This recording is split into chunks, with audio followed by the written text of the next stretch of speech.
এর আগে আমি ফেব্রিকের অনেক কাজ করেছি, তবে শাড়ির উপরে এটা ছিল আমার প্রথম কাজ। এটা যিনি অর্ডার দিয়েছিলেন তার একটাই ডিমান্ড ছিল, তুমি তোমার মতো করে যে কোনো কলকা করবে, তবে সেটা যেন লাল রঙের হয়। সত্যি সাদা শাড়ির উপরেতে লাল রঙটা কিন্তু বেশ মানায়। ভেবেছিলাম উঠানে রোদে বসে কাজটা করব।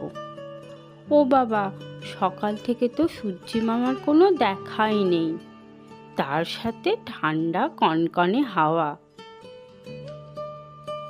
এই ঠান্ডা কনকনে হাওয়ায় যদি আমি বাইরে বসে কাজ করি, নিঘাত আমার শরীর খারাপ হবে। এই ভেবে ঘরের মধ্যেই কাজ শুরু করলাম। কখনো মন খারাপ থাকলে এই রং তুলি কিন্তু আমার মন ম্যাজিকের মতো ভালো করে দেয়। এই রং তুলি নিয়ে বসলে কখন যে কিভাবে সময় চলে যায় বুঝতেও পারি না। যেমন আজই দেখো না, সেই সকালে বসেছি, তখন কিন্তু সূর্যি মামার কোনো দেখা ছিল না। এখন বাইরে বেরিয়ে দেখি, ও বাবা, সূর্যি মামা তো মাথার উপরে,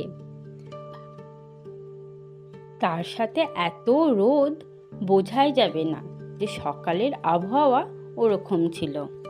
দেখতে দেখতে আমার কাজও প্রায় শেষ।